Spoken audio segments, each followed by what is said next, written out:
Hello दोस्तों, स्वागत है आप सभी का हमारे यूट्यूब चैनल यूपीएससी वाला इंजीनियर पर। दोस्तों, आज हम इस वीडियो में पढ़ने वाले हैं भारतीय राज्य व्यवस्था के यूपीएससी के प्रीवियस ईयर के क्वेश्चन पेपर, जिसकी ये फोर्थ कड़ी है। इससे पहले हमने 3 वीडियो बना लिए जिसमें हमने क्वेश्चन 30 तक डिस्कशन कर लिया है। तो आज इस वीडियो में हम 31 से लेकर 40 तक क्वेश्चनों का डिस्कशन करेंगे।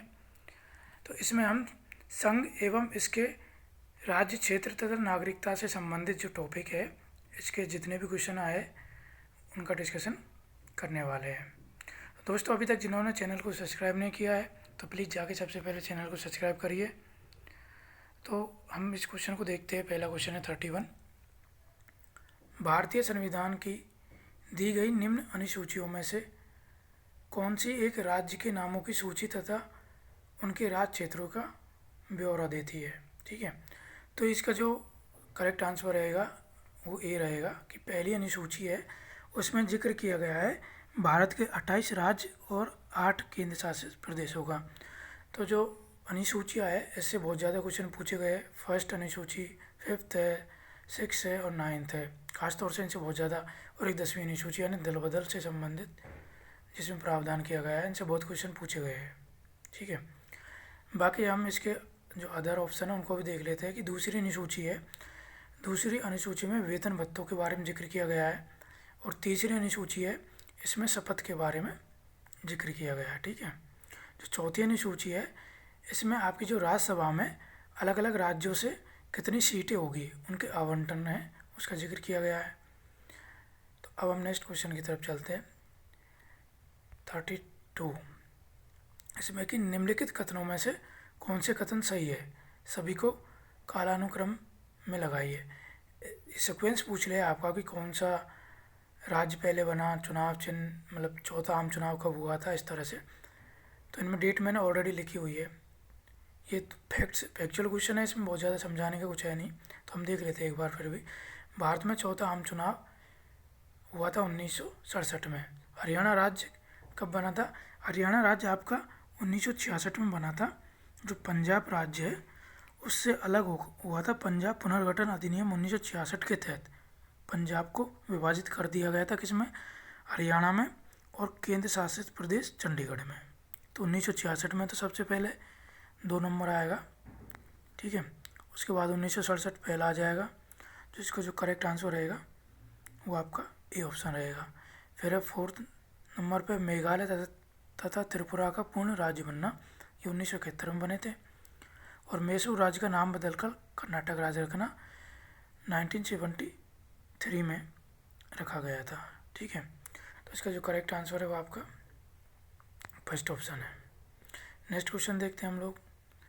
ये क्वेश्चन आपका नीचे दिए गए राज्यों को भारत संघ के संपूर्ण राज्य का दर्जा प्राप्त होने का सही कालानुक्रम कौन सा है? ये कह रहा है कि जो पूर्ण राज्य का दर्जा है वो कब मिला या किसे पहले मिला। ठीक है, वो बताना है आपको। तो मैं आपको बता देता हूँ, एक पूरा सीक्वेंस है। सबसे पहले 1973 में, 1953 में जो आपका आंध्र प्रदेश राज्य है वो बना था भाषा के आधार पर अलग। फिर गुजरात राज्य बना था 1960 में। ठीक है, फिर आपका केरल बना था 1956 में। कर्नाटक भी 1956 में बना था। 1962 में नागालैंड बना था आपका। ठीक है, और हरियाणा बना था 1966 में, यानी हरियाणा सिक्किम से पहले बना था आपका। तो ये ऑप्शन तो कट जाएगा। ठीक है, ये भी चला जाएगा और ये भी चला जाएगा। तो इसका जो करेक्ट आंसर रहेगा वो रहेगा बी ऑप्शन। बाकी और भी कुछ राज्य उनका मैं बता देता हूँ आपका कालक्रम। हिमाचल प्रदेश 1970 में बना था, हिमाचल प्रदेश। मेघालय 1971 में बना था।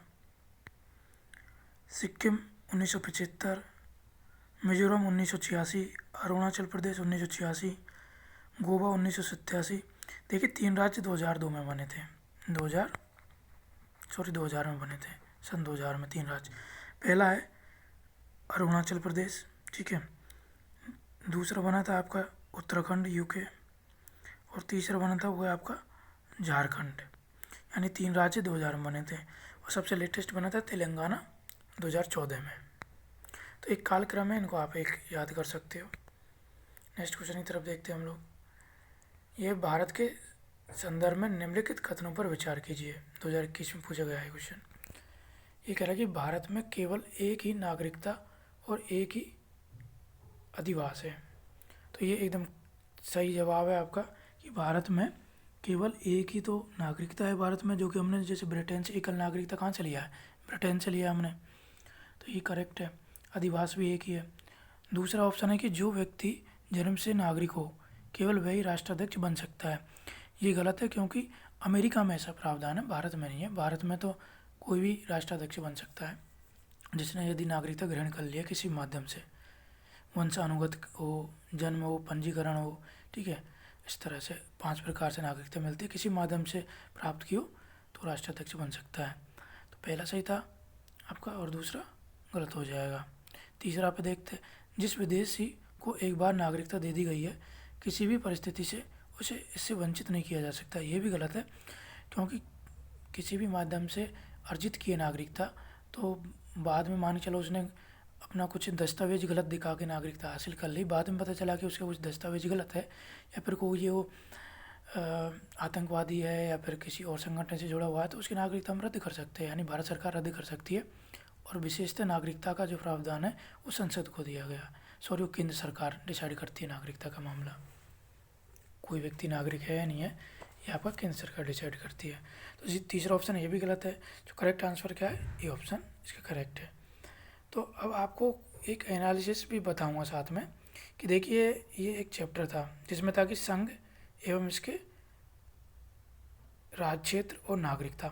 तो केवल नागरिकता से 1-2 क्वेश्चन पूछे गए। 2021 में क्वेश्चन पूछ लिया नागरिकता का, जो भी काफ़ी चर्चा में करंट में रहा था, CAA वाला, और इनसे बहुत ज़्यादा क्वेश्चन पूछे नहीं गए, ठीक है। 3-4 क्वेश्चन पूछे गए इस चैप्टर से। तो इससे ये पता चलता है कि इसको हमको बहुत ज़्यादा तवज्जो या फिर मतलब टाइम देने की ज़रूरत नहीं है। और अब देखोगे आप सबसे ज़्यादा जो क्वेश्चन पूछे गए वो है आपका फंडामेंटल राइट्स, DPSP और फंडामेंटल ड्यूटीज। जो ये चैप्टर है इनसे सबसे ज़्यादा क्वेश्चन पूछे गए, खासतौर पर प्रीलिम्स में, तो इनको बहुत अच्छे से पढ़ लेना है। अब हम इनके क्वेश्चन देखते हैं फंडामेंटल राइट्स से, DPSP से और फंडामेंटल ड्यूटीज से। सबसे पहले 1996 में क्वेश्चन पूछा गया, ठीक है, देखते हैं। ये क्वेश्चन रिपीट भी हुआ था 1999 में, वो भी मैं दिखाऊंगा आपको। ये है कि 2 वक्तव्य दिए गए हैं, उनमें से बताना कथन ए और कथन 2 के बारे में। कथन ए और दूसरा कारण आर। पहला है कथन ए, अल्पसंख्यक शब्द की भारत के संविधान में परिभाषा नहीं दी गई है। ये करेक्ट है, क्योंकि देखिए 2-3 आपको एक बता देता हूँ। जैसे कि कह देता कि इसका जिक्र संविधान में किया गया है, तो मोस्टली वो गलत होता है। खासतौर पे ट्रेंड रहा है UPSC, जब आप पॉलिटी के पूरे क्वेश्चन देख लोगे तो आपको एक पता चलेगा कि इस तरह क्वेश्चन पूछे गए तो खासतौर पे UPSC गलत मानती है, ठीक है। मान के चलो 10 में से 7-8 गलत ही रहते हैं। इस तरह की संविधान में इसको परिभाषित किया गया है, तो ये भी एक तरह से गलत ही रहता है वो ट्रेंड पे। तो पहला क्वेश्चन है, आपको आता है तो बहुत अच्छी बात है, नहीं तो आपको यदि रिस्क लेना है तो इस तरफ जाइए कि संविधान में बहुत सारी चीज़ें परिभाषित नहीं है और संविधान में बहुत चीज़ों का जिक्र भी नहीं है। तो पहला क्वेश्चन इसका सही है कि अल्पसंख्यक शब्द की भारतीय संविधान में परिभाषा नहीं दी गई है। दूसरा देखते हैं कि अल्पसंख्यक आयोग सांविधिक निकाय नहीं है, ठीक है।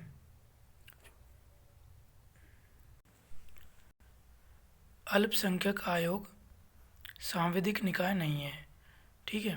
तो ये आपका गलत हो जाएगा, क्योंकि अल्पसंख्यक आयोग है आपका सांविधिक निकाय ही है, संवैधानिक नहीं है, ठीक है। अब यदि यहाँ पे लिखा होता संवैधानिक निकाय नहीं है तो ये ऑप्शन ठीक माना जाता है, लेकिन इसमें केवल फर्स्ट ऑप्शन है वही ठीक रहेगा और ये वाला गलत हो जाएगा, यानी ये सही है किंतु आर गलत है। अल्पसंख्यक आयोग है आपका वो एक सांविधिक निकाय है या फिर वैधानिक निकाय भी कह सकते हैं इसे, और इसमें जो अल्पसंख्यक शब्द है उसकी कोई परिभाषा नहीं दी गई है संविधान में, ठीक है। नेक्स्ट क्वेश्चन की ओर चलते हैं हम लोग। भारतीय संविधान मान्यता देता है, किसकी मान्यता देता है भारतीय संविधान? केवल धार्मिक अल्पसंख्यकों की, ये गलत है। केवल भाषाई अल्पसंख्यकों की, ये भी गलत है। धार्मिक और भाषाई अल्पसंख्यक, ये एकदम सही है, क्योंकि जो हमारे भारतीय संविधान में उसमें जिक्र किया गया है आपका कि आर्टिकल 29 और 30 में कि जो भाषाई अल्पसंख्यक है और धार्मिक अल्पसंख्यक है उसमें दोनों का जिक्र किया गया है। ठीक है, अब नेक्स्ट क्वेश्चन की ओर चलते हैं हम लोग। 37 है कि राज्य के नीति निर्देशक सिद्धांतों को भारतीय संविधान में शामिल किए जाने का उद्देश्य है। ये कहने का मतलब कि जो डीपीएसपी है उसको भारतीय संविधान में शामिल क्यों किया गया है, उसका क्या उद्देश्य है? क्या राजनीतिक प्रजातंत्र को स्थापित करना था? ठीक है, क्या सामाजिक प्रजातंत्र को स्थापित करना था? देखिए, ये भी आपका ठीक है और ये भी ठीक है, ए ऑप्शन भी ठीक है और बी भी ठीक है। क्या गांधीवादी प्रजातंत्र को स्थापित करना था? ये गलत हो जाएगा। फिर आप देखोगे लास्ट में सामाजिक और आर्थिक प्रजातंत्र। अब हम नेक्स्ट क्वेश्चन देखते हैं। राज्य के नीति निर्देशक सिद्धांतों को भारतीय संविधान में शामिल किए जाने का उद्देश्य है, यानी डीपीएसपी है आपका, उसको भारतीय संविधान में क्यों शामिल किया गया, उद्देश्य क्या है उसका? राजनीतिक प्रजातंत्र, ये गलत है क्योंकि इसके लिए तो हमने जो फंडामेंटल राइट्स है आपका हमारे, उनको स्थापित किया गया है, उनको लेके आए। सामाजिक प्रजातंत्र, ये ठीक है। गांधीवाद प्रजातंत्र को स्थापित करना, ये भी गलत है आपका। पहले डी देखते हैं, सामाजिक और आर्थिक प्रजातंत्र। तो आपका डी ऑप्शन है वो ज़्यादा सही है क्योंकि उसमें सामाजिक के साथ आर्थिक प्रजातंत्र दोनों आ रहे हैं। बी भी ठीक है, लेकिन हमको देखना पड़ता है कि सबसे ज़्यादा ठीक कौन सा है या फिर जो सबको समाहित कर लेता है ब्रॉड किस ऑप्शन कौन सा है। तो ब्रॉड आपका डी ऑप्शन रहेगा जिसमें इसने बी को भी समाहित किए हुए है। तो जो आपका डीपीएसपी है उसका जो उद्देश्य है वो है सामाजिक आर्थिक प्रजातंत्र को स्थापित करना। ठीक है, और जबकि जो फंडामेंटल राइट है उसका उद्देश्य था राजनीतिक प्रजातंत्र को स्थापित करना। हम डीपीएसपी को कल्याणकारी राज्य स्थापित करने के लिए भी कह सकते हैं कि इनका उद्देश्य है वो कल्याणकारी राज्य स्थापित करना भी है। और डीपीएसपी को हमने लिए कहाँ से है? वो लिया हमने आयरलैंड के संविधान से। ठीक है, अब हम नेक्स्ट क्वेश्चन की ओर चलते हैं। निम्नलिखित में से किस एक अधिकार को डॉक्टर भीमराव अंबेडकर द्वारा संविधान की आत्मा कहा गया है? ये 2002 में पूछा गया है। इसमें संवैधानिक उपचार का अधिकार, आर्टिकल 32। इसके बारे में थोड़ा हम डिटेल में देख लेते हैं कि आर्टिकल जो 32 है यानी अनुच्छेद 32 है, ये आपका है सुप्रीम कोर्ट के लिए। जो 5 तरह की रिट होती है, कौन कौन सी रिट है? बंदी प्रत्यक्षीकरण रिट होती है पहली, दूसरी है परमादेश रिट होती है, तीसरी है प्रतिषेध रिट हो गई, चौथी है उत्प्रेषण रिट हो गई और है 5 अधिकार परीक्षा रिट। तो 5 तरह की रिट है, इनको हम जारी करती है हमारी जो कोर्ट है वो सुप्रीम कोर्ट किसके तहत करती है? जो हमारी सुप्रीम कोर्ट है वो आर्टिकल 32 के तहत इनको जारी करती है रिट को। और जो हमारा हाई कोर्ट है वो आर्टिकल 226 यानी 226 आर्टिकल के तहत जारी करती है रिट को। ठीक है, अब नेक्स्ट क्वेश्चन की ओर देखेंगे हम लोग। इसमें सम्मिलित कीजिए। तो देखते हैं हम, ये कह रहा है कि अनुच्छेद है और उसमें किस अनुच्छेद में कौन क्या प्रावधान है वो पूछा गया है। और ऐसा ही सिमिलर क्वेश्चन है आपका, ये 2004 में पूछा गया था। ये आया था आपका 2002 में और 2004 में भी इसी पैटर्न पे सेम क्वेश्चन आया है। ठीक है, तो इसको देखते हैं हम। किसी भी व्यक्ति को कानून के प्राधिकार के अतिरिक्त उसकी संपत्ति से वंचित नहीं किया जाएगा, यानी जो संपत्ति से संबंधित अधिकार है वो उसके लिए आपका आर्टिकल 31 था। ठीक है, तो डी का ए हो जाएगा। अब हम नेक्स्ट देखते हैं। डी का एक हो गया। फिर है कि किसी भी व्यक्ति के साथ उसके वंश, धर्म अथवा जाति के आधार पर सार्वजनिक नियुक्ति के मामले में भेदभाव नहीं किया जा सकता। ये आपका आर्टिकल 16 से संबंधित की सार्वजनिक नियुक्ति से संबंधित है, ये आपका इससे संबंधित हो गया। तो ए में 2 है, डी में 1 है।